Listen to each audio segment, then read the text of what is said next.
morning to all our friends. We're so glad you could join us this morning for our Saturday morning Bible study. Today is January 19th, 2019. We are recording from the Plainfield Christian Science Church Independent, Plainfield, New Jersey, the United States of America. And this morning our moderator is Mike from New York.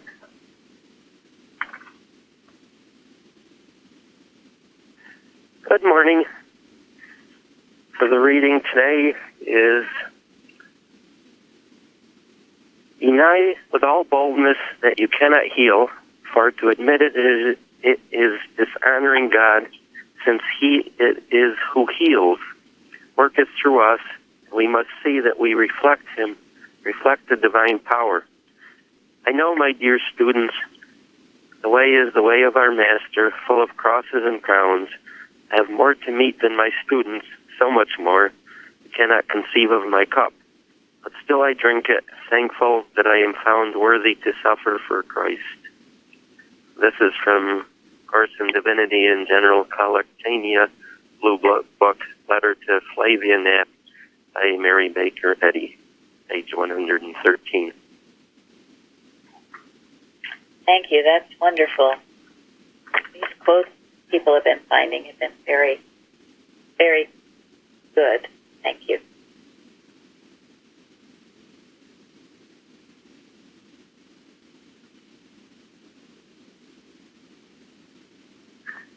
Any other comments on that?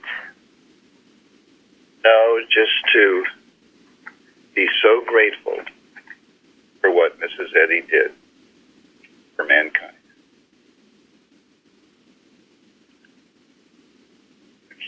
We cannot love her too much.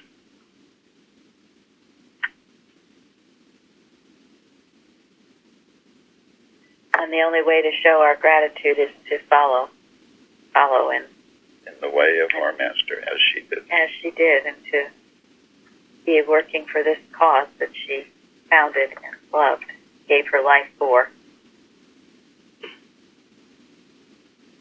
I think that to be found worthy to suffer for Christ is just, I don't know, it feels a certain way to me.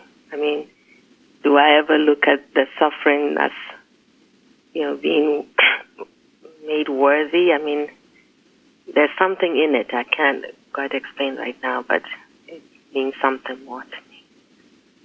Yes. And the suffering really, is a purging. Mm-hmm. We're being purged of our materiality.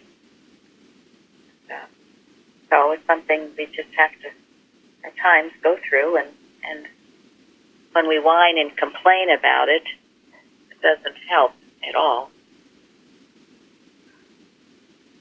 It's really the purifying so that our real worth might show. So, more without the grumbling and the complaining. That's it. Through fiery trials. And yet, so much of the scientists all based on, give me my healing, give me my healing. And this is rarely talked about or appreciated.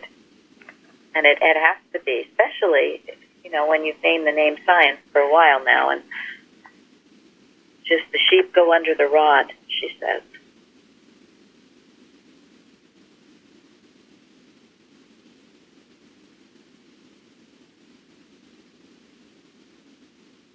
Okay.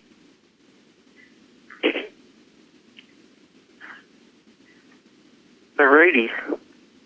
Is that it then for the comments? So, sure. The topic is understanding Revelation 12, 4 through 10. The Bible readings were again Revelation 12, and additional readings, Revelation interpreted by Reverend G.A. Kratzer, Revelation of St. John, the Open Book by Irving C. Tomlinson. And the first question, what does it mean to rule, to quote, rule all nations with a rod of iron, unquote, Revelation 12:5, and also in Science and Health, page 565.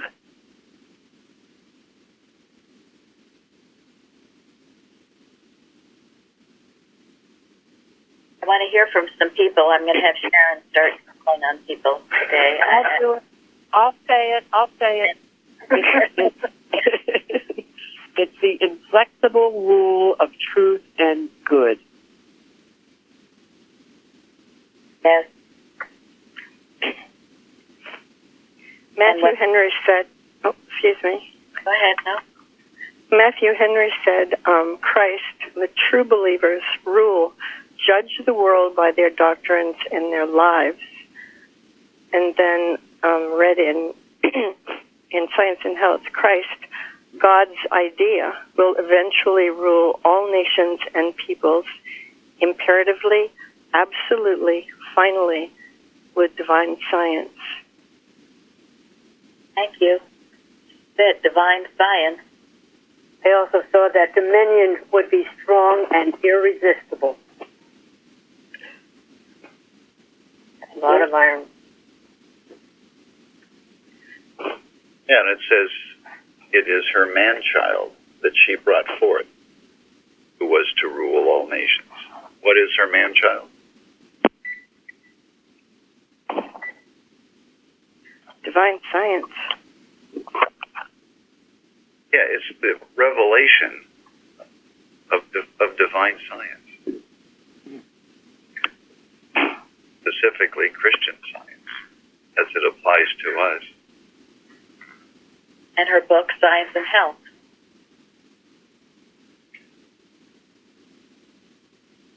And I have these words here, and I'm not sure if this was from the quote in Science and Health, or I just wrote it down. I said, the more persecuted you rise higher. And of course, Mrs. Eddy certainly did that in Christ Jesus.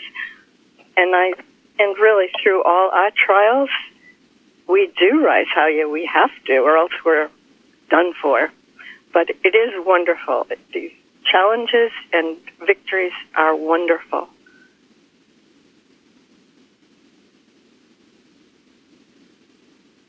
Another statement in Science and Health that's helped me many times, and it goes, imperative. It cannot be marked. And as we know, in a plain sense, principle means like the rules of the way things really work.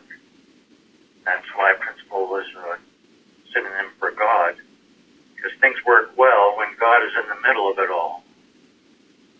But going back to 565 in Science and Health, it's amazing how many people try to avoid this rule of good, how things work. Herod wanted the children killed so he could still have his way.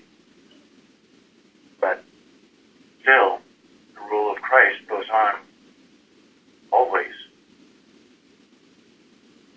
So this man-child, this rod of iron, doesn't change. It's important then to get aligned with.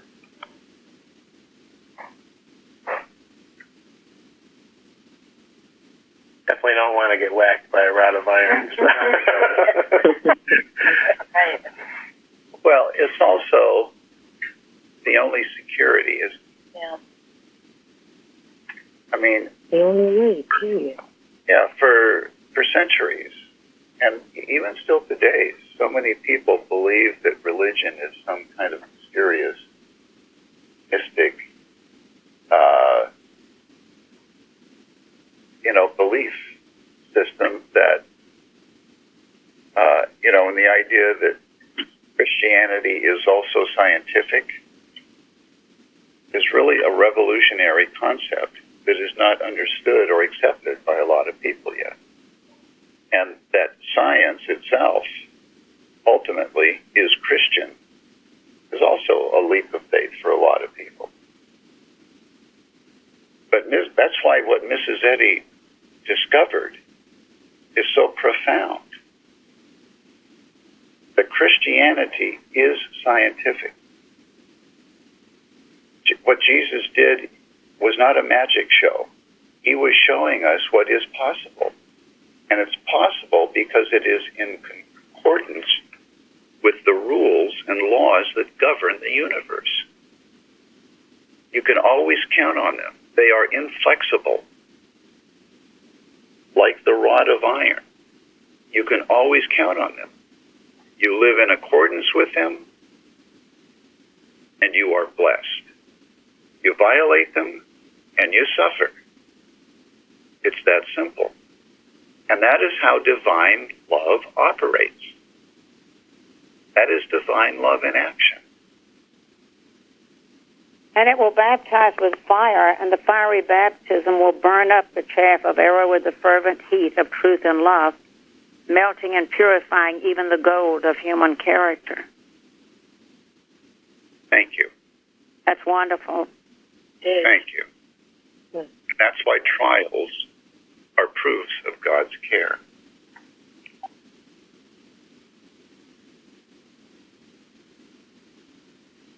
So it's really a great comfort, because the laws are a great comfort, because you can count on them and trust, and not only for yourself, but for everyone else. They are unbending and unyielding. So if you see people trying to get away with things, so to speak, they can't. They won't. That rod of iron is there. Sooner or later, it will whack them over the head. Jeremy. And that's always a good thing. It has to be.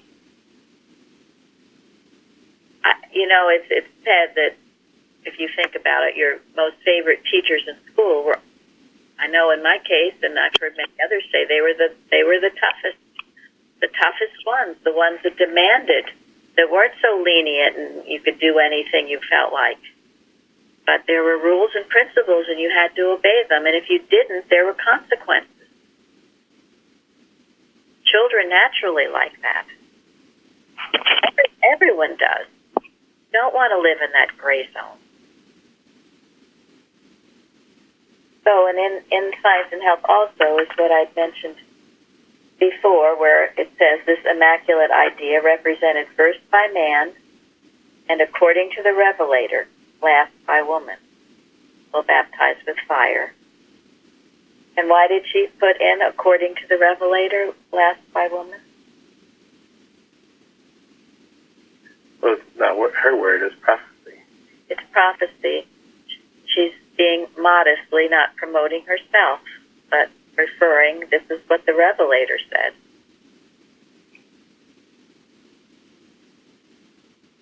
She is deflecting the bayonets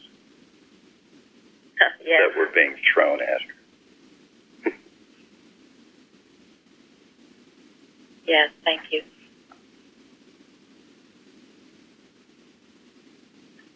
So we can be very grateful for this rod of iron. A great comfort and a great security. It's the only way you can have security. Why she says that in Science and Health. It's only found in divine science, security. And it goes on further in the same verse to say, and her child was caught up unto God and to his throne. And what does that mean?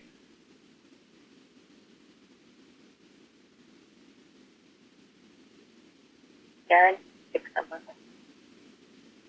Betty.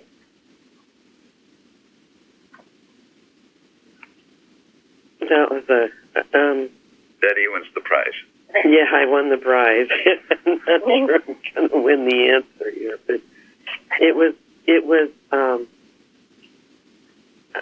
when it caught up to God, God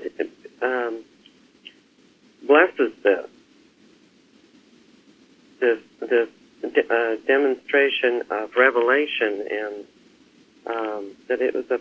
that God blesses this and mankind with Christian Science and Science and Health. And why does he bless it?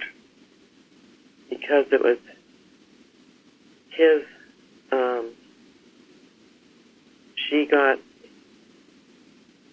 because it was from God. Yes, because it belongs to him in the first place. It came from him directly in the first place. It is totally divine. There is nothing human about it.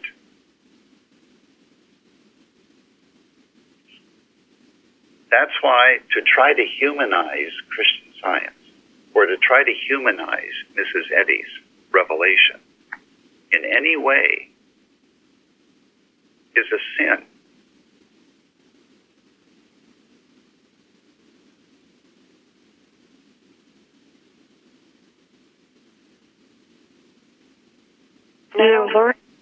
Sorry. Go ahead. Oh, learning. I give up. Sorry, go ahead. Anyway, all this, learning this, I have felt so strongly lately that we have to then do our part as part of the blessing and really love like God loves and heal. It's just a miraculous, wonderful thing. It is. It is because it is totally divine. It is totally God working.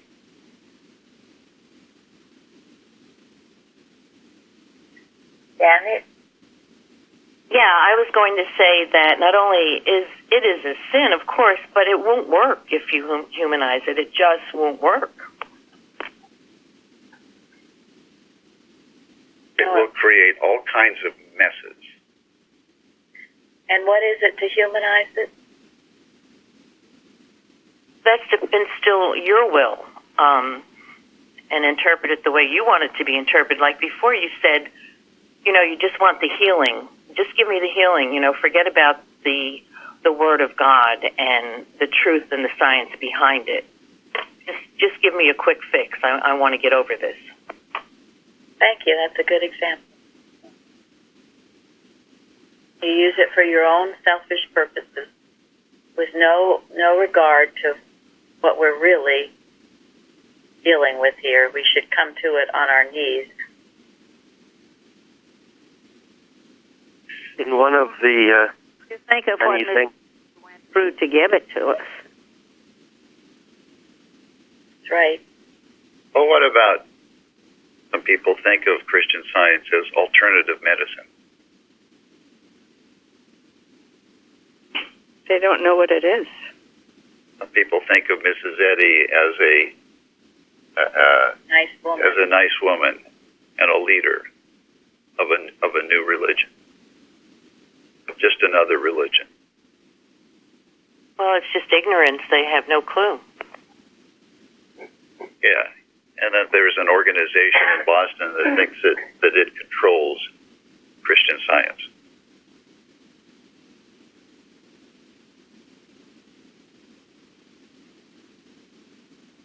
That's actually trying to make it nothing. Well, it's all the human mind, and it's wicked, and it has nothing to do with God's science.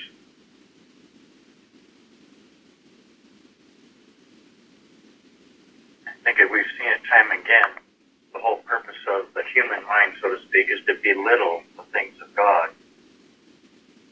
Now it comes up with one statement after another, just kind of minimize it, belittle it, push it down.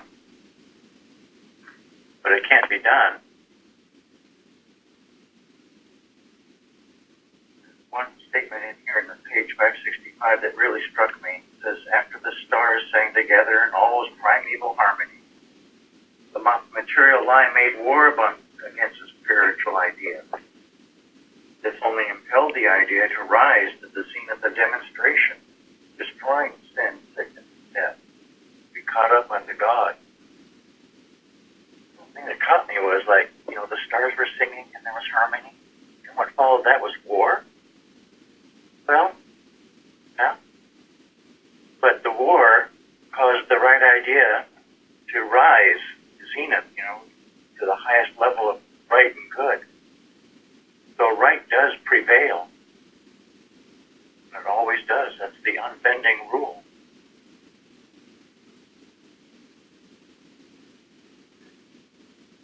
I've got in many wonderful things to read from Linda. Thank you very much.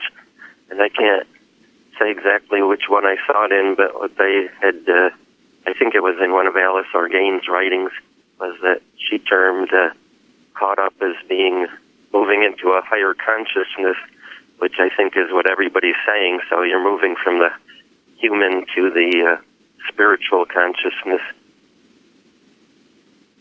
Thank you. Yes. Yeah, that's what we do individually as we grow in science.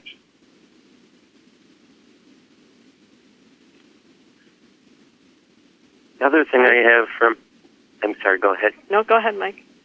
I was going to say, the other thing I have is from the story of the Christian Science Church Manual by Alice Orgain. Here's a paragraph. Quote, "There is no doubt that the necessity for the Mother Church Manual was the fact that Mrs. Eddy had revealed and interpreted two mental tabernacles at the same time, as previously presented in her Apocalypse in Science and Health, neither of which had been embodied or demonstrated by the Church. But these two tabernacles had been prophesied at the same time by Jesus, Revelation, 12th chapter, and it was likewise prophesied that the wilderness mother's man-child should rule with a rod of iron, which means inexorable principle, presenting privilege to right thinking, but the painful rod of restriction to wrong thinking." And she ties the rod of iron also to the church manual, as does Bliss Knapp in Destiny of the Mother Church. Thank you. It's interesting, and that's a good way to look at the church manual, is that it was designed to be a restraint on the human mind. The other thing that I found fascinating was that, and I didn't pick this up when I've read the church manual, is in the historical sketch on page 17, was that when she organized the first church, Mrs. Eddy, that is, it was actually based on Jesus, so it was more on the human view of Jesus. But then when she disbanded it, it was to find a way, which she took her 3 years of prayer and many travails, but then she built the second one, and that's why she named it the First Church of Christ Scientists, because it was actually then built upon the Christ. Thank you. Mm-hmm. One thing that struck me throughout these readings were, and it's a side note in Science and Health, is the conflict with purity. The beast was always after innocence and purity. And it's very important to understand and see this. This is why there's such an attack on children, I think. And it's up to us to do the protection of that, the protection of innocence and purity. I thought it was interesting because this week Parthens wrote, I mean, his writing on the forum was about Revelation. And this is from Mrs. Eddy. It's something Mrs. Eddy wrote in an unpublished sermon. "And the angel, the soft-winged message from soul, cried, 'Who is worthy to open the book? Who hath reached the spiritual perception of life, truth, and love?' Then the Spirit uttered its voices, and all was revealed. And the spiritual sense of life brought out the science of life, and destroyed the belief of life, substance, or intelligence in matter. And the evidences of the material senses yielded to the evidences of the spiritual senses. Then the beasts bowed before the Lamb, knelt at the feet of purity and innocence, and the dragon and his angels were chained and cast into the bottomless pit. Hatred and lies were disarmed and destroyed forever. Then there came down from heaven the New Jerusalem, the supremacy of spirit and the reign of harmony appeared in their might, majesty, and loveliness. Now, again and again, she talks about this, and that the Lamb is what will overcome. Innocence and will overcome, and purity will overcome. And that is why it is so important to maintain this in ourselves, because the era was going to try to drag you down onto its level. And once it does that, it has you. And we see it all over today in our movies and our TV and in everything.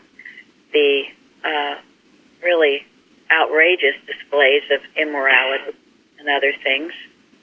So this is what we must work for and toward. And I love this from Miscellaneous Writings, where Mrs. Eddy says on page 110, "Beloved children, the world has need of you, and more as children than as men and women. It needs your innocence, unselfishness, faithful affection, uncontaminated lives. You need also to watch and pray that you preserve these virtues unstained and lose them not through contact with the world. What grander ambition is there than to maintain in yourselves what Jesus loved, and to know that your example, more than words, makes morals for mankind?" Mary Baker Eddy. And you can think about, what is it about a child that Jesus loved? And are you living those qualities in your life? Certainly innocence and purity is part of it. And you see, that's the only thing that's going to defeat the error. So if we lose that, well, we've thrown in the towel. And it's certainly brought out in the Dixon letter. He says, only the pure in heart will survive the latter days. And that's what he's talking about. Because as we read in the Kratzer book, the arrow is going to appeal to your lower nature. That's how it's going to flip you, if you let it. So we have to do, as Mrs. Eddy says beautifully in Miscellaneous Writings on page 110, and think about it, and to encourage that we, and certainly our children, that we read things that are inspiring. And, I was raised on Anne of Green Gables and Little Women, and anyway, these stories that were pure and good, they weren't garbage. And that had a huge effect on me. And I hate to see all of that being lost to our world and to our children with all this other stuff that they're bombarded with.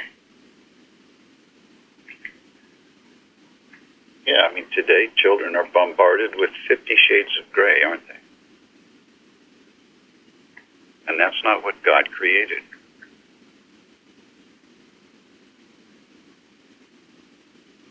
I mean, Luann, do you want to talk to this? I mean, Luann was telling me about children she had to taken care of. Yeah, I had three young girls that were coming here every day after school and during their holidays from school and things, but was dealing with them on a day-to-day basis, and the two girls were just on their cell phones all day long, on the internet and chatting and all that stuff. And I tried to confront them when their mothers were here, and the one mother decided that my house wasn't the right place for her children. She just said that she'd stop bringing them over if I had a problem with it. So, and the other mother allowed her child to keep coming back, and she spoke to her child.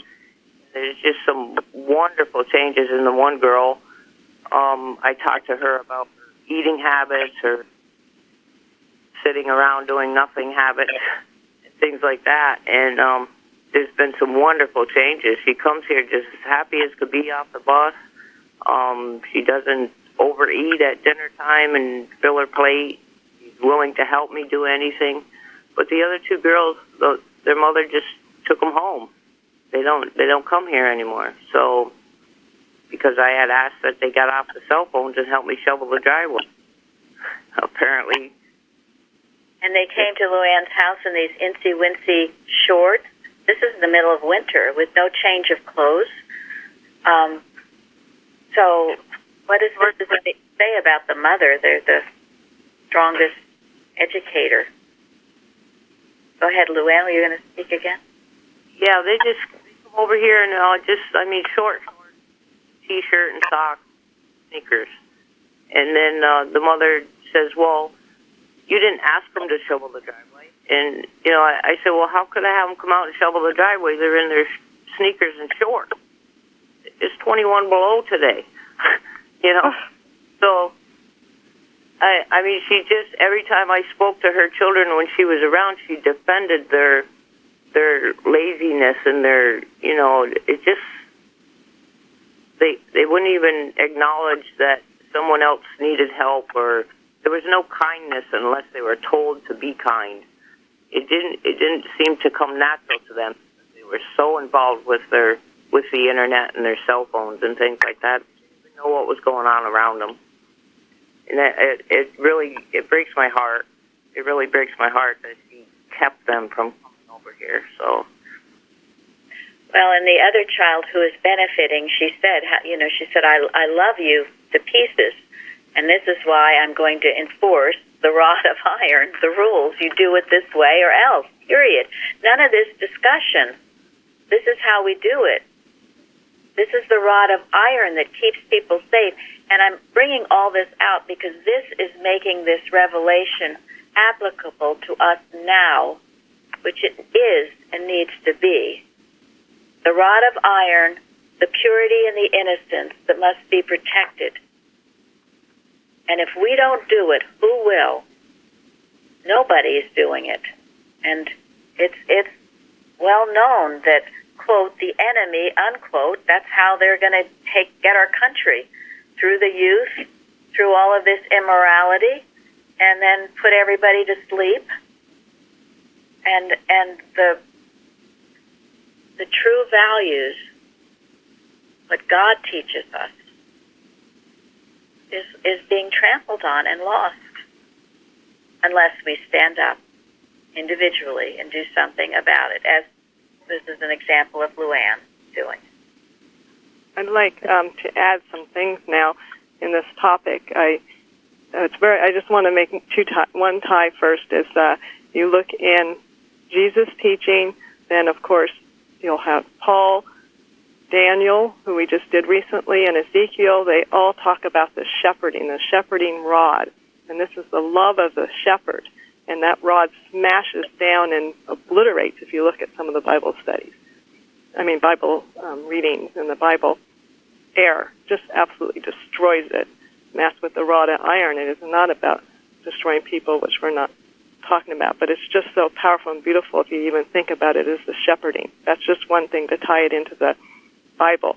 Then the second part I wanted to add with the rod that goes along with what we're just talking about is I was reading an article on a website called Desiring God, and he's talking about accepting reproof and rebuke and how important it is, and it had to do with this rod.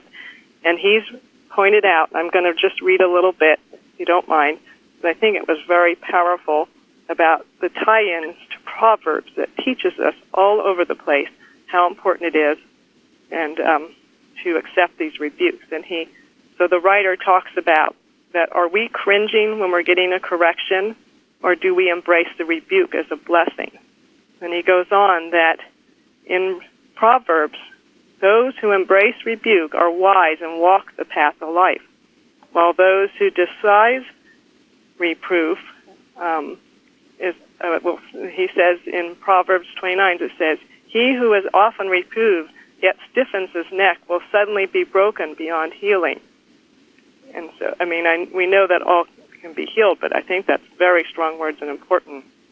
So then his article goes on to say, the warnings are, those who reject reproof lead others astray, Proverbs 10, are foolish, Proverbs 15, despises himself, Proverbs 15, and then poverty and disgrace will come to him, Proverbs 13. Then he goes on to say the blessings of those who embrace rebuke, which is whoever heeds reproof is honored, that's Proverbs 13, is prudent, Proverbs 15, gains intelligence, also Proverbs 15, loves knowledge, Proverbs 12, will dwell among the wise, Proverbs 15, is on the path of life, Proverbs 10, because the rod and reproof give wisdom, and reproofs of discipline are the way of life, Proverbs 6. And then it goes on to say that God says, I will pour out my spirit to you for those who embrace rebuke. But the one who despises it will have calamity. And he says those who reject correction, they will eat the fruit of their way and have their fill of their own devices. And then I wanted to end all this with a beautiful thing in Psalms. And I'm going to actually read the New International Version. It's not too different from King James, but there's one part I just love. And it says, quote, it's Psalms 141, line 5. Let a righteous man strike me. That is a kindness. Let him rebuke me. That is oil on my head. My head will not refuse it. End quote. Beautiful. Thank you. Very good. And you see, we have the two different mothers. One mother who didn't interfere with Luann's rod of iron correcting the child, and the child is so happy and doing better. And the other mother who defended and didn't want the child rebuked. And that's unfortunate. Very unfortunate. So it's true for ourselves. It's true for people that we deal with. You can't but spare the rod, spoil the child. So the rod of iron, it must be operating, and it operates only to bless. And we're not talking about bashing people around. We're talking about disciplining out of love the laws and rules of the universe that we all must obey if we want to be happy and good. I think the point of this purity and innocence and childlikeness is so important, because Mrs. Eddy is saying without that, we fail to be the transparency for the Christ. And in the Christian Healer, I saw something. She said, for Mrs. Eddy, the ability to heal in the manner of Jesus was proof of one's closeness to God, because the life of a Christian healer must be permeated with Christliness, holiness, an unself love for God and man, genuine humility, scrupulous honesty, moral courage, and radical purity of thought. It goes on, the paragraph is quite interesting. But, I mean, without that maintained, then we fail to be that transparency. That, to me, is a big point. Thank you. Absolutely. That's right. Perfect. Thank you. And that's why blessed are the pure in heart. For what? They shall see God. They shall see God working in their lives, That making everything just right. gives you the spiritual sense that's needed to see the things of God. So if you don't have that purity, you can't see it. And then sometimes you get mad at people who can. or say they can, or argue, or whatever, and then that's the dragon and the beast coming up. Shoot the messenger. The great gulf between. Yes. But it's available to all if you make it a priority and strive for it. Certainly helps if you have godly parents, but it's not necessary. It brings out, in this, I forget where now, but it says everybody gets it. You all, step by step, Mrs. Eddy talking about going into the wilderness. What does she say? That everyone is guided. So shall the spiritual idea guide all right desires in their passage from sense to soul, from a material sense of existence to the spiritual, up to the glory prepared for them that love God. Spiritual guidance is a side note. So that's how she describes going into the wilderness or wherever you need to go. God is guiding you, and if you have even the least desire for it, God will guide you individually. No one is excluded. So there's no reason to be jealous or hateful of those who are expressing the Christ. Get your own Christ available for you if you seek it. So get some for yourself. Yep. Thank you for the comments on the purity and Linda's gift, because I failed to mention that Alice Orgain book on the church manual is actually in defense of the 88th version and versus the 89th. And I haven't finished examining the two together, but I think at the end it'll turn out that there's less than 1 page changes made from the 88th to the 89th. Maybe somebody else knows this, and that has changed the whole direction of the whole movement from just those minor, well, not so minor, but I mean seemingly minor changes that the Lord did, which overruled what Mrs. Eddy had left us. Thank you. You know, all these things that come up, for us it was like pieces of a puzzle being put together, because we didn't know what was happening or why it was happening, and we excommunicated and all of this. And then all of these things came, and all this wonderful literature that it started explaining it all. I mean, it can't be wrong. How could it be wrong? It has to be right. It all makes sense.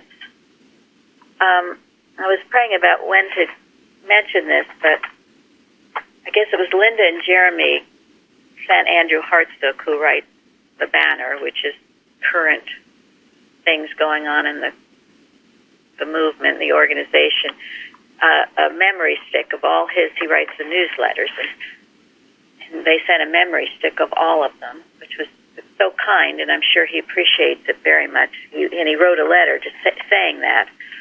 But then he mentions that the filing deadline for the Second Church Melbourne, that's Australia, is today, which was January 10th, at the New Hampshire Supreme Court. Oral arguments by both sides are scheduled for February 14th. The plan and hope is that Mrs. Eddy's deeds of trust and bonds will be restored to her intent, and a sixth trustee will be appointed according to her original wish. More in the next banner. So we will be supporting that. And in the book, The Healer, and I didn't bring it today, but she instructed her students when the next friend suit came up, the way she instructed them was to be totally impartial in their work, to not work for any end, but God's will be done. And that is, of course, how we work with all our work, with all our watches. Always God's will be done. We don't pray that this or that or the next thing happens. We may wish for it to happen, but it's always God's will be done. So I just wanted to mention that while we were on the subject of the manual. Because it's been disobeyed, as we know. Terribly so. Okay, and the rod of iron is working, so watch it, guys. Get out of the way before it's too late. If that court case is won, what will it mean for us and for the other churches? Well, that's a good question, and I don't think it's going to mean anything for us because we're independent, and we've been working as an independent church for many years now. So I guess we'll have to refer to the banner, future banners.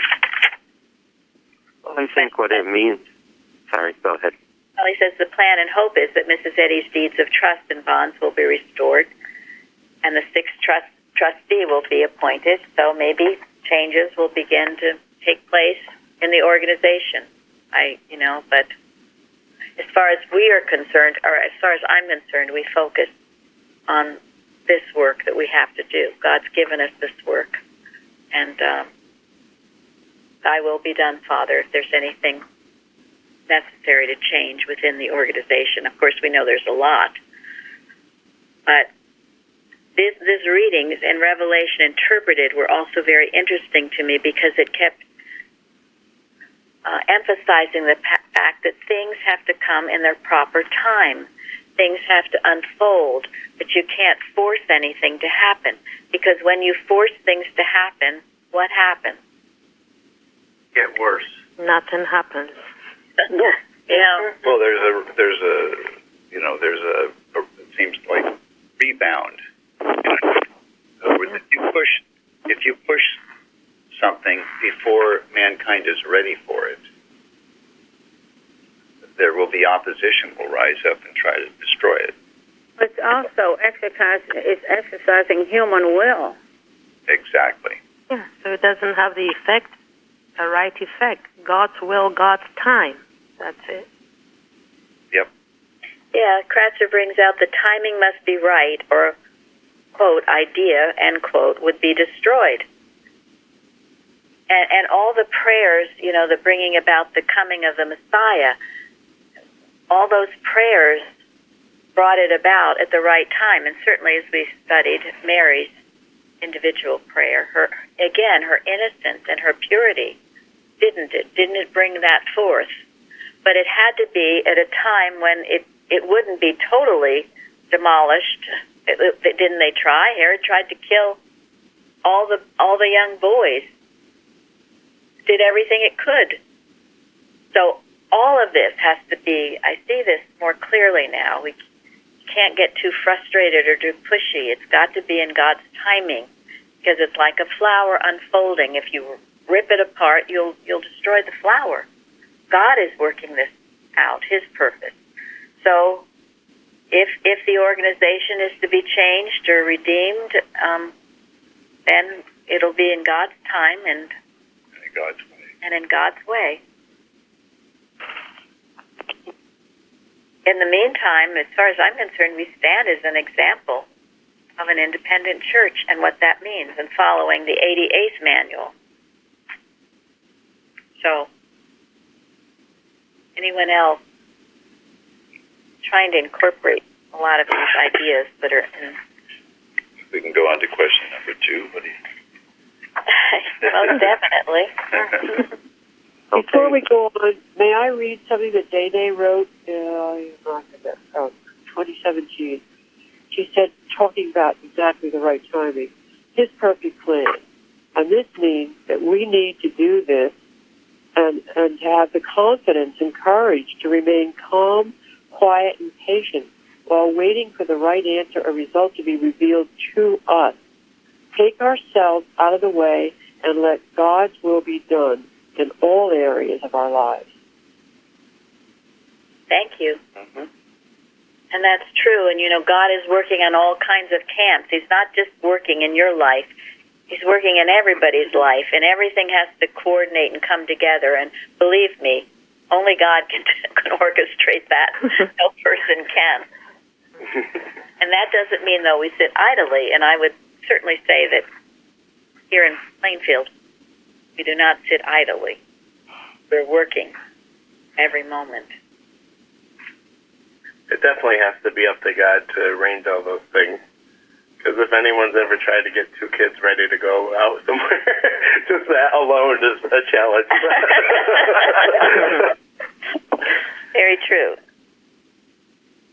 And from one of the from the construction of the Mother Church by Edward Bates, I can't find it right away here, but Mrs. Eddy told Edward Bates that she never did the absolute right thing because she couldn't.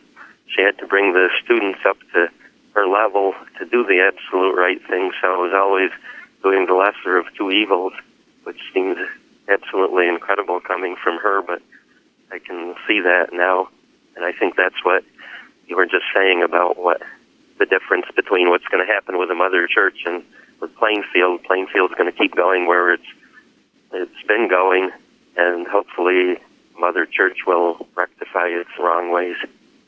Thank you. Yes. Thank you so much. That's so true. Yeah. So. And we don't have to outline. We can let God work. As long as we work, as God directs us. Yeah, I mean, this is all God's doing. We're just following His bidding. This is God working entirely.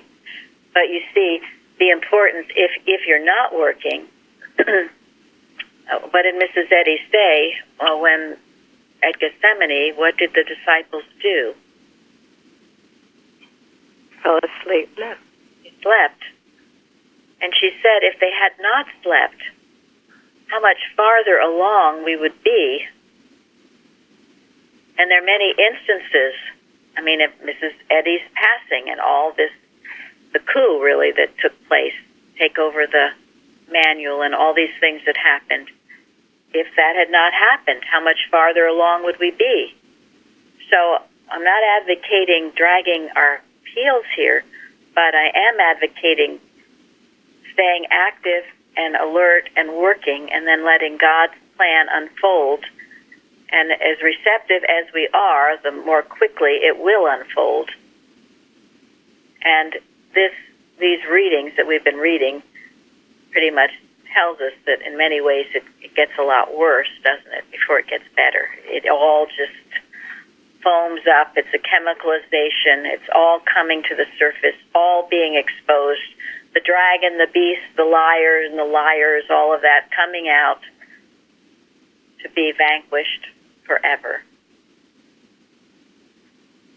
I just found that, and here's the quote, she often said this was to Edward Bates, she often said she was never permitted to do what she called, quote, the ultimate right, unquote, but always had to choose the least of two evils on account of the existing conditions.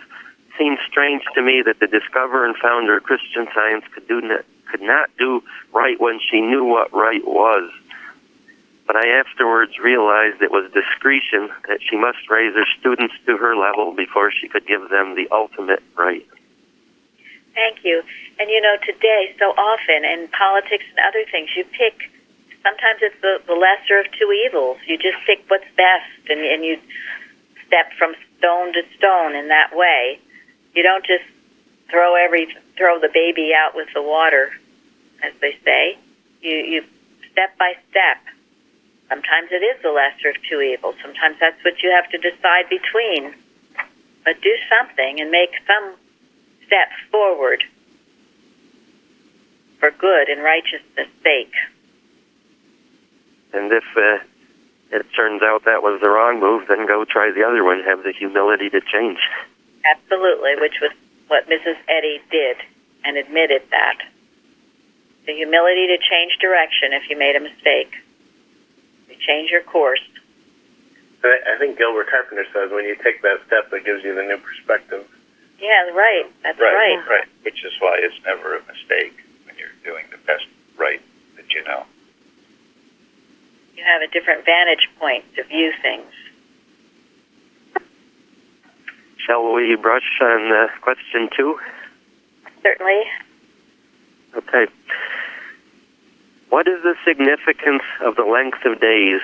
Quote, and the woman fled into the wilderness 1,260 days, unquote. That's in Revelation 12:6. Okay, who knows the answer to that?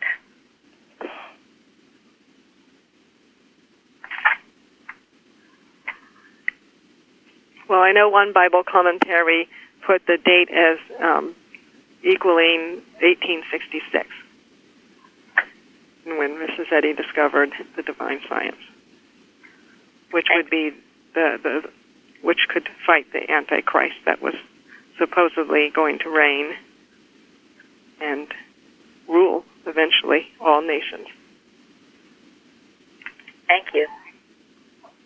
Everything in God's order. We have all we need to do to fight these so-called, and they are so-called because they're not real, but we acknowledge your claims, but we denounce your power, Mrs. Eddy says, about evil. So we have all that we need in our science. How many years is 1,263 days? It's probably pretty close to 3 years. 1,260 years. Days. I'm sorry? Days. Close well, to yes, 3. but it equalizes out according to the people who've really researched it. They call it. They say that the days represent years because it originally comes in Daniel. Daniel prophesies that in the last chapter, and he had 3 dates. Right. Well, that's not why I'm not answering this question. I don't know what it means. And it's the right to science and health. This is not a date. This is a time period, isn't it?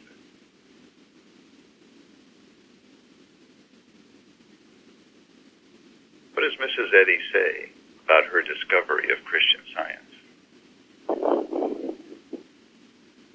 Didn't she take about 3 years to write the book? She was healed, and thereafter she spent 3 years studying nothing but the Bible. God was preparing her for the writing of the book.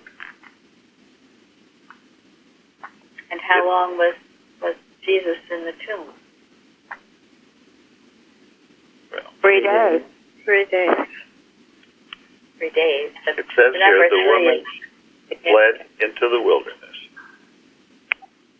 where she hath a place prepared of God, the Bible, God's Word, that they should feed her there. She studied the Bible, and it fed her for 3 years before she was ready to write the textbook. Thank you. I don't know if it matters, but the math comes out to 3.5 years if you use the biblical 30-day month. Exactly. Yes, yeah. Well, that makes sense. And that's how long she retreated, studied nothing but the Bible to prepare her for the writing of the textbook. And she needed that total quietness to get out from the attacks of mortal mind. That's all she did. And brought forth her man-child. Thank you, Gary. This is all very clear.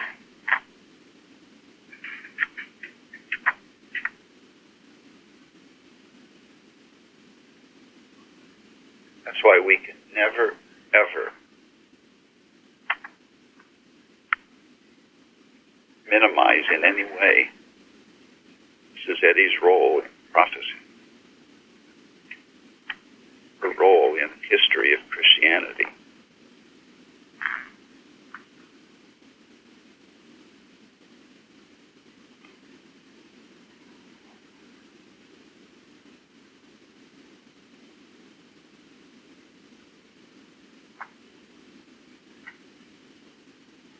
This was the period in which she discovered the key to her healing.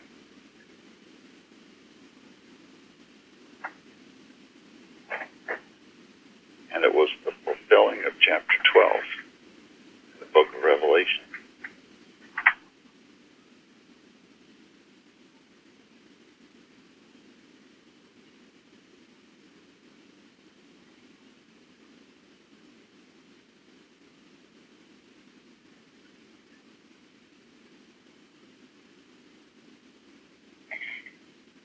Yeah, well, that's a good interpretation, and the other one that interprets it as years, where Linda was talking about bringing us to 1866. In Kratzer, it says the commentator does not call attention to the fact and probably did not know that 1866 was the date when Mrs. Eddy discovered Christian Science. That reappearance of pure spiritual truth in the world, which undoubtedly presses the early fall of the dragon and all of those human institutions, organizations, and forms of government which derive their power largely from the dragon, coincidentally with the reappearing of the pure spiritual truth among men. The woman, the love of pure truth, divine love, comes out of the wilderness, out of the place prepared of God for her temporary protection, and becomes active again on the stage of human affairs. So it's all pointing to Mrs. Eddy's revelation coming forth. And yes, we must, if we don't see her as the woman in the apocalypse, we are guilty of just seeing her as a nice woman who did some nice things and created a religion, and it's great, but the religion is dying now and it's never come to much. Because that's what's said. And that's all very, very wrong. If we accept that, we only harm ourselves. We miss out. We miss out on the grand and glorious power of this whole thing. And what a shame to miss out. We accept that she's just a nice woman, then we're rejecting God, basically. We are. Yeah. I like Gary's explanation very well, and what Linda was not alluding, but what she had given us is actually things that were predicted before Mary Baker Eddy's time. So that does point to prophecy. And there were 3 dates in Daniel, that last chapter. One would correspond, if you take the math as real, of these people who didn't know, that were published in the early 1800s or even before, that didn't know about Mrs. Eddy and Science and Health and her discovery of Christian Science. They kind of correspond with her discovery of Christian Science with the church manual being written, and then one more date that was around 1940. But I just think it's wonderful how that was predicted in Daniel and also mentioned again in Revelation in 11:3 and 4. Thank you. There was a prediction, and it's in that book. Well, it's that little pamphlet, and the name of it was what, Bruce? Bruce read the book. That little pamphlet, The Healings of Mary Baker Eddy. It's that little... Overwhelming evidence? Yes, thank you. Overwhelming evidence of the healings of Mrs. Eddy. But a date is mentioned, about 1977. And what happened then? That was when they started to come after you, right? Pinefield? Yep. Yeah, that's when we were excommunicated. Set free. And set free, yes. And Mrs. Evans, so there was the rumblings in the kingdom of heaven going on then, yes. We always thought that was interesting. I think it was in that book. It was either in that book or in something Carpenter wrote, but anyway. I believe it is in that book. Thank you, then. Kind of points to the fact that things that seem so unfair, unjust, undeserved, and yet the greatest blessing comes from them. Thank you. This is the same thing that happened with Paul when he was cast into prison. Here's a righteous man following God, serving Christianity, and he threw him in prison. While he was there, he wrote his letters. And we have the benefit in our Bible of the letters that he wrote while he was in prison. We never heard about Paul complaining. We heard some stories about him singing hymns and singing praises to God. Yes. And we have his letters. Yes. Yeah, and we certainly could have just carried on how unjust, this is terrible, what's going on. And to some degree, I mean, we were wondering what the heck was going on. But as Bruce said, look at the tremendous good that came from it. Tremendous good. So we shouldn't question, as long as we're doing the best we can and keep doing the best we can and obeying God to our greatest sense of right, He will, all things work together for good to them that love God, to them that are called according to His purpose. To demand the blessing. Demand the blessing, and it's there, it comes, and boy, did it come to us. I think it really proves that ultimately it is truth and good that's real. That's it. That's it. And the other just falls away. It's just falls away by its own accord. And what seems so strong and mighty and powerful is just a big nothing. I think the other thing, too, that when you have these seemingly random things prophesized, and there's one even from this Edward Bates again about the Great Pyramid, that all this was chiseled into the Great Pyramid, all these dates, but not specifically what was going to happen, is then you realize that this is really God's plan, because it wasn't just, having 1987 prophesized shows that it wasn't just a random act. Mm-hmm. Yep. Pretty wonderful, isn't it, to see God at work? God is working His purpose out as year succeeds to year. And all of these things, these hymns, everything we read, all our books, they become alive with meaning. We understand what it means to get thrown into the lion's den or get burned by the fiery furnace. All this stuff, wow, it's alive with meaning. Revelation is alive with meaning. Things are no longer a mystery, but you have to be living it in order to understand it. Otherwise, it's just gobbledygook or irrelevant. But when you're living it, it's alive. That date of 1977 is on page 31 of The Overwhelming Evidence Concerning Spiritual Healings through Mary Baker Eddy by Ralph B. Spencer. Thank you very much. I didn't just dream it up. And of course, he wrote that a while ago, right? So I don't know. I guess the last question is. You can take it up next time. Oh my! Well, we've touched on it. Yeah, we know what the warfare is. The human mind, the belief that sin, disease, and death are real. And we know the end. We know the end. Yes, we know the end and the answer. Battle between truth and error. And truth is always the victor. Yeah. So thank you, Mike. Thank you, Mike. Thank you, Mike. Thank you. Thank you all. Yes.